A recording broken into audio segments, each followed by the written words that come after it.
too.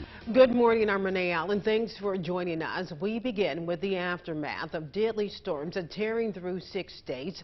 The path of destruction stretches across parts of Arkansas, Mississippi, Missouri, Tennessee, Illinois, and especially Kentucky. David Bagno reports. The level of devastation is unlike anything I have ever seen.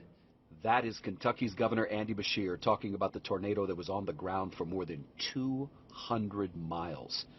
It wiped out entire communities. This is downtown Mayfield, Kentucky, in the southwestern part of the state. Rubble.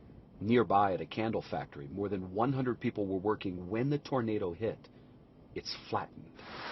Kiana Parsons Perez was trapped under the debris there, and she was streaming live on Facebook. This is the water fountain. It's on me, along with the wall. She was one of 40 people rescued from there. We had to, at times, crawl over casualties to get to live victims.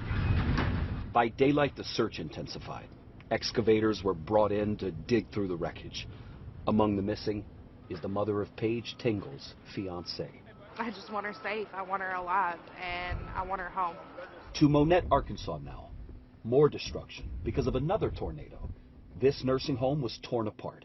Storms left more than a 140-mile path of destruction across the state of Tennessee. Homes were leveled.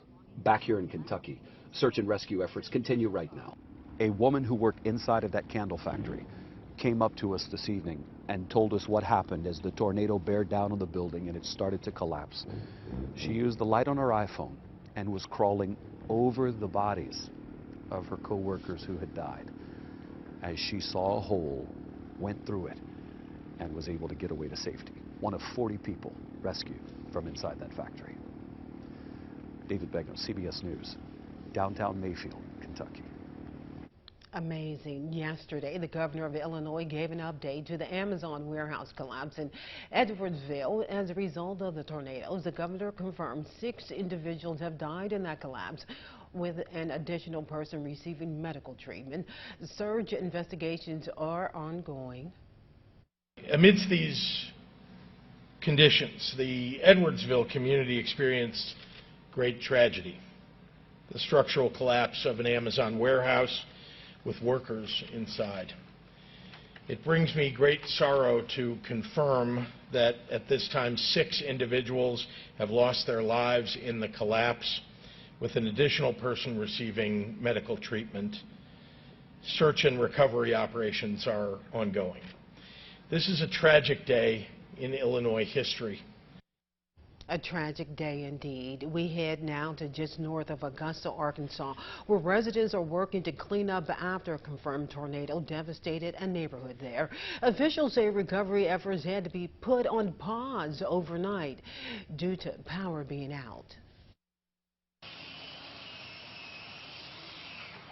My heart just sank.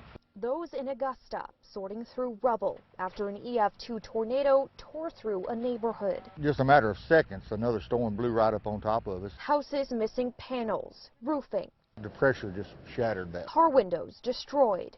One of those affected was Mayor Jeff Collins. The damage starts at his home, but stretches streets over.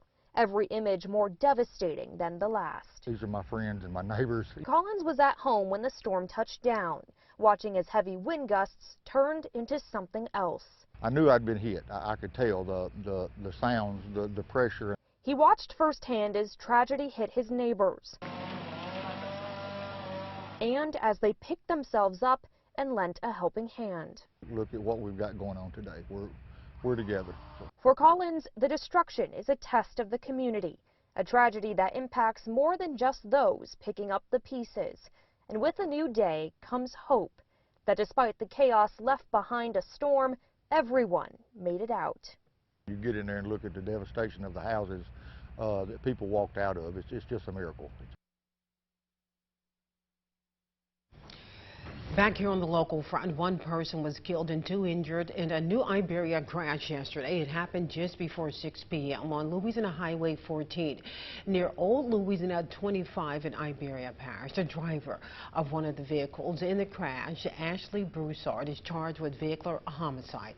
Now, the crash claimed the life of 41-year-old Christy K. Abear of Erath. Abear was a Vermilion Parish School Board member and a teacher in Iberia Parish. Her father is the mayor of Kaplan. The superintendent of Vermilion Parish Schools says, quote, "Our sympathy and condolences go out to Christy's family. Her push was to always look out for the teachers and students in Vermilion Parish," end quote. Cheyenne Thomas, the Ville Platte teenager missing since Monday, has been identified as the person killed in the crash in St. Landry Parish.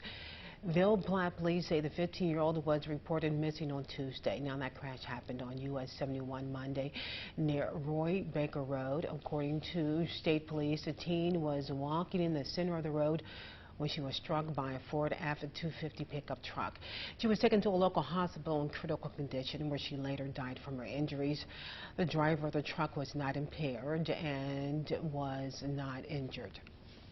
Checking in with Trevor Sonier over in the Weather Center, and those tornadoes just devastating, Trevor. Yeah, it's definitely been a while. I've been in the weather business a long time now, and it's been a while since I've seen just total destruction and damage like the pictures that I have been seeing through the past 24 hours. So definitely a heartbreaking situation there. Weather should be good across the eastern two-thirds of the country today, so hopefully that cleanup process can begin for those folks. Now, locally, chilly temperatures were in the 40s, 44 in Lafayette, 46 in New Iberia, 38 in Opelousas. Satellite radar shows those skies beginning to clear out now, and that's why we're seeing the cool temperatures. And zooming on out, a quiet picture again across much of the eastern two-thirds of the nation. Our front is now exiting the mid-Atlantic. We do have another storm system entering the Pacific Northwest here, dumping some snows at some higher elevations. But for us and for much of the nation, a quiet weather picture for today, and most areas certainly need it. Future track, mostly sunny skies for today. A nice weather day, and then for tomorrow, clouds increasing across the area. Warm front lifts northward. Model trying to show a few isolated showers. Not sure if I'm buying that, but I have introduced a 10% chance for a shower in the forecast tomorrow, just in case, but it won't be particularly heavy if we do see anything. It would be warm frontal type of rainfall, but really not expecting much in the way of rain chances tomorrow or through much of the week ahead. Rain chances isolated each day. We're in the 60s this afternoon, falling back into the lower 50s tonight, and then tomorrow rising even further into the lower 70s with that warm air surging back northward. A northeast wind at 5 to 10. Winds transitioning into more of an easterly component, though, for tomorrow. East at around, I'd say, 2 to 8 miles per hour, and southeasterly winds return on Tuesday, and that will also accelerate this warming trend that I'm expecting to see. So here's that energy coming in for tomorrow that model is picking up on and is trying to show some atmospheric lift with that and the chance for a few isolated showers. But overall, very broad upper level ridge showing up here